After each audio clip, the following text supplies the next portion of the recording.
ನಮಸ್ಕಾರ ವೀಕ್ಷಕರೇ, ತಮಗೆಲ್ಲರಿಗೂ ನಮ್ಮ YouTube channel TGS the golden ಶೋಗೆ ಸ್ವಾಗತ.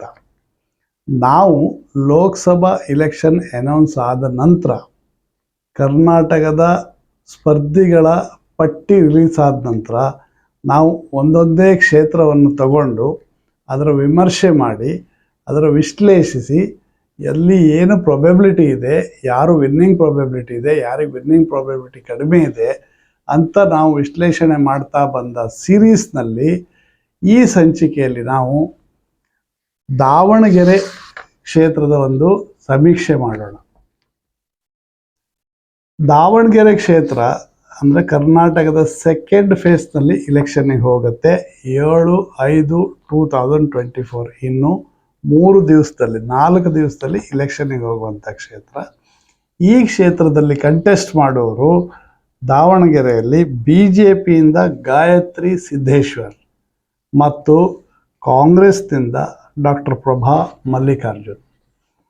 ಈ ಗಾಯತ್ರಿ ಸಿದ್ದೇಶ್ವರ್ ಅನ್ನುವಂಥವರು ಇಲ್ಲಿನ ಸಿಟ್ಟಿಂಗ್ MP ಸಿದ್ದೇಶ್ವರ್ ಅವರ ಪತ್ನಿ BJPಯಿಂದ ಅಥವಾ NDAಯಿಂದ, ಹಾಗೂ ಡಾಕ್ಟರ್ ಪ್ರಭಾ ಮಲ್ಲಿಕಾರ್ಜುನ್ ಅಂದರೆ ಶಾಮನೂರು ಶಿವಶಂಕರಪ್ಪ ಅವರ ಸೊಸೆ ಅಥವಾ ಈಗ ಸಿಟ್ಟಿಂಗ್ ಮಿನಿಸ್ಟರ್ ಆಗಿರುವಂಥ ಮಲ್ಲಿಕಾರ್ಜುನ್ ಅವರ ಹೆಂಡತಿ. ಇವರಿಬ್ಬರು ಲಾಸ್ಟ್ ಟೈಮು ಇವರ ಹಸ್ಬೆಂಡ್ ಯಾರು ಗಾಯತ್ರಿ ಸಿದ್ದೇಶ್ವರ ಅವರ ಹಸ್ಬೆಂಡ್ ಕಂಟೆಸ್ಟ್ ಮಾಡಿದರು. ಅವರು ಈ ಸಲ ಕ್ಷೇತ್ರ ಬಿಟ್ಟುಕೊಟ್ಟಿದ್ದಾರೆ. ಆ ಪ್ಲೇಸಲ್ಲಿ ಗಾಯತ್ರಿ ಅವ್ರನ್ನ BJPಯವರು ಟಿಕೆಟ್ ಕೊಟ್ಟಿದ್ದಾರೆ. ಹಾಗೂ ಪ್ರಭಾ ಮಲ್ಲಿಕಾರ್ಜುನ್ ಅವರು ಫಸ್ಟ್ ಟೈಮ್ ಈ ಸಲ ಕಂಟೆಸ್ಟ್ ಮಾಡ್ತಾ ಇದ್ದಾರೆ. ಈ ಕ್ಷೇತ್ರದಲ್ಲಿ ನಾವು 2019ನಲ್ಲಿ ನೋಡೋದಾದರೆ ಇದೇ ಗಾಯತ್ರಿ ಸಿದ್ದೇಶ್ವರ ಹಸ್ಬೆಂಡ್ GM ಸಿದ್ದೇಶ್ವರ್ ಅವರು ಕಂಟೆಸ್ಟ್ ಮಾಡಿದರು BJPಯಿಂದ. ಅಲ್ಲಿ ಕಾಂಗ್ರೆಸ್ನಿಂದ ಮಂಜಪ್ಪ ಕಂಟೆಸ್ಟ್ ಮಾಡಿದರು. ಆವಾಗ 2019ನಲ್ಲಿ ಕೂಡ BJP ವಿನ್ ಆಗಿತ್ತು. BJP ಕ್ಯಾಂಡಿಡೇಟ್ ಸಿದ್ದೇಶ್ವರ್ ತಗೊಂಡ ಓಟು 6,53,000 ಓಟು, ಅಂದರೆ 54.66% ಓಟ್ ತಗೊಂಡು ವಿನ್ ಆದರು. ಮಂಜಪ್ಪ ಅವರು ಅಂದರೆ ಕಾಂಗ್ರೆಸ್ ಕ್ಯಾಂಡಿಡೇಟ್ ತಗೊಂಡಂಥ ಓಟು 4,83,000 ಓಟು, ಅಂದರೆ 40.46% ತಗೊಂಡು ಅವರು ಸೋತರು. ಆವಾಗ ಸಿದ್ದೇಶ್ವರ್ ಅವರ ವಿನ್ನಿಂಗ್ ಮಾರ್ಜಿನ್ ವಾಸ್ 1,70,000 ಓಟು. ಅದಕ್ಕಿಂತ ಮುಂಚೆ ಒಂದು ಇಲೆಕ್ಷನ್ ಮುಂಚೆ ಹೋಗೋದು 2014ನಲ್ಲಿ ಕೂಡ BJPಯಿಂದ ಸೇಮ್ ಸಿದ್ದೇಶ್ವರ್ ಕಂಟೆಸ್ಟ್ ಮಾಡಿದರು. ಆವಾಗ ಅವರಿಗೆ 46.54% ಓಟ್ ಬಂದಿತ್ತು. ಈ 2014ರಲ್ಲಿ 46 ಇದ್ದ 2019ಗೆ ಬರುವಾಗ ಆಲ್ಮೋಸ್ಟ್ 8% ಓಟು ಜಾಸ್ತಿ ತೊಗೊಂಡ್ರು ಅವರು. ಆವಾಗ ಸಿದ್ದೇಶ್ವರ್ ಎದುರು ಕಂಟೆಸ್ಟ್ ಮಾಡಿದವರು ಕಾಂಗ್ರೆಸ್ನವರು ಸೇಮ್ ಪ್ರಭಾ ಮಲ್ಲಿಕಾರ್ಜುನ್ ಅವರ ಹಸ್ಬೆಂಡ್ SS ಮಲ್ಲಿಕಾರ್ಜುನ್, ಶಾಮನೂರು ಶಿವಶಂಕರಪ್ಪನವ್ರ ಮಗ. ಅವರು 44.96% ಓಟ್ ತಗೊಂಡು ಸೋತರು. ಇನ್ನು ಈ ಕ್ಷೇತ್ರದಲ್ಲಿ MLA ಕಾನ್ಸ್ಟಿಟ್ಯೂನ್ಸಿ ಬಗ್ಗೆ ಮಾತಾಡೋದಾದರೆ ಇಲ್ಲಿ ಕೂಡ ಈ ಕ್ಷೇತ್ರ ಕೂಡ 8 MLA ಕಾನ್ಸ್ಟಿಟ್ಯೂನ್ಸಿಯಿಂದ ಕೂಡಿದೆ. ಅದರೊಳಗೆ ಜಗಳೂರು, ಹರಪನಹಳ್ಳಿ, ಹರಿಹರ, ದಾವಣಗೆರೆ ನಾರ್ತ್, ದಾವಣಗೆರೆ ಸೌತ್, ಮಾಯಕೊಂಡ, ಚನ್ನಗಿರಿ ಮತ್ತು ಹೊನ್ನಾಳಿ ಈ 8 ಕಾನ್ಸ್ಟಿಟ್ಯೂನ್ಸಿಯಿಂದ ಕೂಡಿದಂಥ ಕ್ಷೇತ್ರ ಇದು. ಇಲ್ಲಿ ಈ ಸಲದ ಟೋಟಲ್ ವೋಟರ್ಸ್ ಅಪ್ರಾಕ್ಸಿಮೇಟ್ಲಿ 17,34,000 ಇದೆ. ಅದರೊಳಗೆ ಮಹಿಳೆಯರೇ 8,75,000. ಇಲ್ಲಿ ಕೂಡ ಮಹಿಳೆಯರೇ ಮೇಲುಗೈ ಇದ್ದಾರೆ. 8,75,000 ಫೀಮೇಲ್ ವೋಟರ್ಸ್ ಹಾಗೂ 8,59,000 ಮೇಲ್ ವೋಟರ್ಸ್. ಅಲ್ಲಿ ಜಾತಿವಾರು ನೋಡೋದಾದರೆ ಈ ಕ್ಷೇತ್ರದಲ್ಲಿ ಹೈಯೆಸ್ಟ್ ಇರೋದು ಅಂದರೆ ಡಿಸಿಸಿವ್ ಅಂದರೆ ನಿರ್ಣಾಯಕವಾಗಿರೋದು ವೀರಶೈವ ಲಿಂಗಾಯತ್. ಇಬ್ಬರು ವೀರಶೈವ ಲಿಂಗಾಯತ್ ಕ್ಯಾಂಡಿಡೇಟ್ಸೇ ಇದ್ದಾರೆ. ಅಲ್ಲಿ ಮತ್ತು ಬೇರೆ ಜಾತಿ SC ST OBC backward community ಇವರು ಸಾಕಷ್ಟು ಸಂಖ್ಯೆಯಲ್ಲಿದ್ದಾರೆ. ಒಕ್ಕಲಿಗರಿದ್ದಾರೆ. ಮುಸ್ಲಿಂ ಅಪ್ರಾಕ್ಸಿಮೇಟ್ಲಿ 1.5 ಲಕ್ಷ ವೋಟರ್ಸ್ ಇದ್ದಾರೆ ಈ ಕಾನ್ಸ್ಟಿಟ್ಯೂನ್ಸಿಯಲ್ಲಿ. ಹಾಗೂ ಬ್ರಾಹ್ಮಣ ಮತ್ತು ಅದರ್ ಕ್ಯಾಸ್ಟ್ ವೋಟರ್ಸು ಇದ್ದಾರೆ. ಬಟ್ ಇಲ್ಲಿ ಡಿಸಿಸಿವ್ ಆಗಿರೋದು ವೀರಶೈವ ಲಿಂಗಾಯತ್, ಬೇರೆಯವರಲ್ಲ. ಈ ಕ್ಷೇತ್ರದಲ್ಲಿ ಒಟ್ಟು 6 ಕಾಂಗ್ರೆಸ್ MLAಗಳಿದ್ದಾರೆ, 1 BJP MLA ಮತ್ತು 1 ಇಂಡಿಪೆಂಡೆಂಟ್ MLA ಇದ್ದಾರೆ. ಇವಾಗ ಈ ಕ್ಷೇತ್ರದಲ್ಲಿ ಕಂಟೆಸ್ಟ್ ಮಾಡೋರ ಪ್ಲಸ್ ಮತ್ತು ಮೈನಸ್ ತಗೊಳ್ಳೋದಾದರೆ ಇಲ್ಲಿ ಬಿ ಜೆ ಪಿ ಅಥವಾ N D A candidate Gayatri Siddeshwar ಅವರ ಬಗ್ಗೆ ಅವರ ಪ್ಲಸ್ ಪಾಯಿಂಟ್ ನೋಡೋದಾದರೆ ಇವರು ಚುನಾವಣಾ ರಾಜಕೀಯಕ್ಕೆ ಹೊಸಬು ಇರ್ಬೋದು, ಆದರೆ ಇವರ ಗಂಡ 4 ಸಲ ಇಲ್ಲಿ ಎಂ ಪಿ ಆಗಿ ಇಲೆಕ್ಟ್ ಆಗಿದ್ದರು. ಹಾಗೂ ಅವರು ಮಾಡಿದ ಕೆಲಸಗಳೇ 4 ಸಲ ಅಂದರೆ ಆಲ್ಮೋಸ್ಟ್ 20 ಇಯರ್ಸ್ ಅವರು ಮಾಡಿದ ಕೆಲಸಗಳೇ ಇವರಿಗೆ ಪ್ಲಸ್ ಪಾಯಿಂಟ್ ಆಗಿ ಕನ್ಸಿಡರ್ ಮಾಡ್ಬೋದು.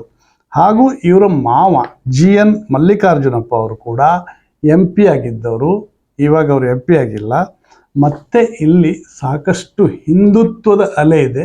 ಎಲ್ಲ ಕಾನ್ಸ್ಟಿಟ್ಯೂನ್ಸಿಯಲ್ಲಿ ಇರೋ ಥರ ಇಲ್ಲಿ ಕೂಡ ಬಿ ಜೆ ಪಿಗೆ ಪ್ಲಸ್ ಆಗೋದು ಬಿ ಜೆ ಪಿ ವೇವ್ ಮತ್ತು ಮೋದಿ ವೇವಿಂದ ಬಿ ಜೆ ಪಿ ಪ್ಲಸ್. ಇದು ನಾನು ಎಲ್ಲ ಕಾನ್ಸ್ಟಿಟ್ಯೂನ್ಸಿ ಹೇಳ್ತಾ ಇದ್ದೇನೆ. ಇದ್ರ ಬಗ್ಗೆ ನಾನೊಂದು ಸಣ್ಣ ವಿಶ್ಲೇಷಣೆ ಕೂಡ ಮುಂದಿನ ವಿಡಿಯೋದಲ್ಲಿ ಕೊಡ್ತೇನೆ. ಹಾಗೂ ಇಲ್ಲಿ ವೀರಶೈವ ಲಿಂಗಾಯತ್ಸು ಮೆಜಾರಿಟಿ ಇದ್ದಾರೆ ಅವರ ಕಮ್ಯುನಿಟಿಯವರು. ಹಾಗೂ ಇವರ ಮೈನಸ್ ಪಾಯಿಂಟ್ ಗಾಯತ್ರಿ ಸಿದ್ದೇಶ್ವರ್ ಅವರ ಮೈನಸ್ ಪಾಯಿಂಟ್ ನೋಡೋದಾದರೆ ಇಲ್ಲಿ ಯಾವುದೂ ಮೇಜರ್ ಪ್ರಾಜೆಕ್ಟ್ಸ್ ಅಂತ ತಗೊಂಡು ಬಂದಿರಲಿಲ್ಲ. 4 ವರ್ಷ ಇವ್ರ ಹಸ್ಬೆಂಡ್ ಇಲ್ಲಿ ಎಂ ಪಿ ಆಗಿದ್ರು ಕೇಂದ್ರದಿಂದ ಯಾವುದೇ ಒಂದು ಮೇಜರ್ ಪ್ರಾಜೆಕ್ಟು ಇಲ್ಲಿ ಬಂದಿಲ್ಲ. ಮತ್ತು ಇವರ ಮೇಜರ್ ಹೆಡ್ಡೇಕು ಅಲ್ಲಿ ಒಬ್ಬರು ಇನ್ಸೈಟ್ IAS ಅಕಾಡೆಮಿಯ ಮ್ಯಾನೇಜಿಂಗ್ ಡೈರೆಕ್ಟರ್ ವಿನಯ್ ಕುಮಾರ್ ಅವರು ಇಂಡಿಪೆಂಡೆಂಟ್ ಆಗಿ ಕಂಟೆಸ್ಟ್ ಮಾಡ್ತಾ ಇದ್ದಾರೆ. ವಿನಯ್ ಕುಮಾರ್ ಅವರು ಏನಾದರೂ ಒಂದು OBC ಮೈನಾರಿಟಿ ಮತ್ತು ಯಂಗ್ ವೋಟರ್ಸ್ ವೋಟಿಗೆ ಏನಾದರೂ ಕೈ ಹಾಕಿ ಸಫಿಷಿಯೆಂಟ್ ವೋಟ್ ಅವ್ರು ತಗೊಳ್ಳೋಕೆ ಸಾಧ್ಯ ಆದರೆ ಅದು ನಮ್ಮ ಗಾಯತ್ರಿ ಸಿದ್ದೇಶ್ವರ್ ಅವರಿಗೆ ಮೈನಸ್ ಪಾಯಿಂಟ್ ಆಗಿ ಪರಿಗಣಿಸುತ್ತೆ. ಮತ್ತು ಕೆಲವು ಕೌನ್ಸಿಲರ್ಗಳು BJP ಇವ್ರಿಗೆ ಟಿಕೆಟ್ ಕೊಟ್ಟ ಮೇಲೆ BJP ಬಿಟ್ಟು ಹೋಗ್ತಾ ಇದ್ದಾರೆ. ಇದು ಕೂಡ ಇವರಿಗೆ ಮೈನಸ್ ಪಾಯಿಂಟ್ ಆಗಿ ಪರಿಗಣಿಸುತ್ತೆ. ಈಗ ನಾವು ಕಾಂಗ್ರೆಸ್ ಅಥವಾ ಇಂಡಿ ಅಲಯನ್ಸಿನ ಒಂದು ಕಂಟೆಸ್ಟೆಂಟ್ ಅವರ ಪ್ಲಸ್ ಮತ್ತು ಮೈನಸ್ ನೋಡೋದಾದರೆ ಡಾಕ್ಟರ್ ಪ್ರಭಾ ಮಲ್ಲಿಕಾರ್ಜುನ್ ಅವರ ಪ್ಲಸ್ ಪಾಯಿಂಟ್ ಏನಂದರೆ ಸ್ಟೇಟ್ ಗೌರ್ಮೆಂಟ್ ಗ್ಯಾರಂಟಿ. ನೋಡಿ, ಇದು ಇನ್ನೊಂದು ವಿಶ್ಲೇಷಣೆ ಮುಂದಿನ ವಿಡಿಯೋಗಳಲ್ಲಿ ನಾನು ಕೊಡ್ತೇನೆ. ಈ ಕಂಟೆಸ್ಟೆಂಟ್ ಕೂಡ ಸ್ಟೇಟ್ ಗೌರ್ಮೆಂಟಿನ ಪಂಚ ಗ್ಯಾರಂಟಿ ಒಂದು ಪ್ಲಸ್ ಪಾಯಿಂಟ್ ಆಗಿ ಪರಿಗಣಿಸುತ್ತೆ ಇಫ್ ಪ್ರಾಪರ್ ಆಗಿ ಇಂಪ್ಲಿಮೆಂಟ್ ಆದರೆ. ಮತ್ತು professionally she is a doctor ಮತ್ತು highly charismatic person, wife of a sitting minister. ಈಗ ಕರ್ನಾಟಕ ಸ್ಟೇಟಲ್ಲಿ ತೋಟಗಾರಿಕಾ ಮಂತ್ರಿ ಅಂತ ಅನಿಸುತ್ತೆ ಮಲ್ಲಿಕಾರ್ಜುನ್ ಅವರ ಹೆಂಡತಿ. ಅವ್ರ ಗಡ್ಡ ಕೂಡ ಇವ್ರಿಗೋಸ್ಕರ ಕ್ಯಾನ್ವಾಸ್ ಮಾಡಲಿಕ್ಕೆ ಬರ್ತಾರೆ. ಹಾಗೂ ಶಾಮನೂರ್ ಶಿವಶಂಕರಪ್ಪ ಫ್ಯಾಮಿಲಿಯವರು, ಇದು ಪ್ಲಸ್ ಪಾಯಿಂಟು. ವೀರಶೈವ ಕಮ್ಯುನಿಟಿ ಮತ್ತು ಕ್ಷೇತ್ರದಲ್ಲಿ 6 ಕಾಂಗ್ರೆಸ್ MLAಗಳು ಇದ್ದಾರೆ. So this is the plus point to Congress or INDI alliance ಕ್ಯಾಂಡಿಡೇಟಿಗೆ. ಹಾಗೆ ಮೈನಸ್ ಪಾಯಿಂಟ್ ನೋಡೋದಾದರೆ ಡಾಕ್ಟರ್ ಪ್ರಭಾ ಮಲ್ಲಿಕಾರ್ಜುನ್ ಕಾಮನ್ ಮ್ಯಾನಿಗೆ ಯಾವತ್ತೂ ಈಸಿಲಿ ಎಕ್ಸೆಸಿಬಲ್ ಆಗಿರಲಿಲ್ಲ ಇಲ್ಲಿವರೆಗೂ. ಹಾಗೂ ಒಂದು ಕುಟುಂಬ ರಾಜಕಾರಣ ಇವರಿಗೆ ಮೈನಸ್ ಪಾಯಿಂಟ್ ಆಗಿ ಪರಿಗಣಿಸ್ಬೋದು. ಹಾಗೂ ಸೇಮ್ ವಿನಯ್ ಕುಮಾರ್ ಇವ್ರಿಗೆ ಕೂಡ ಮೈನಸ್ ಪಾಯಿಂಟ್ ಆಗಿ ಪರಿಗಣಿಸ್ಬೋದು. ಮತ್ತು ಇಲ್ಲಿ ಕ್ಷೇತ್ರದಲ್ಲಿ ಇಂಡಿಪೆಂಡೆಂಟ್ ಕ್ಯಾಂಡಿಡೇಟ್ಸಲ್ಲಿ 12 ಇಂಡಿಪೆಂಡೆಂಟ್ ಕ್ಯಾಂಡಿಡೇಟ್ಸಲ್ಲಿ ಮುಸ್ಲಿಮರು 12 ಜನ ಕಂಟೆಸ್ಟ್ ಮಾಡ್ತಾ ಇದ್ದಾರೆ. ಮುಸ್ಲಿಂ ಒಬ್ಬರೊಬ್ರು 1,000 ವೋಟ್ ತಗೊಂಡ್ರು ಇವರಿಗೆ ಅದನ್ನು ಮೈನಸ್ ಪಾಯಿಂಟ್, ಆದರೆ ಅಷ್ಟು ವೋಟ್ ಇವರಿಗೆ ಕಡಿಮೆ ಆಗುತ್ತೆ, ಅದು ಕೂಡ ಒಂದು ಮೈನಸ್ ಪಾಯಿಂಟ್.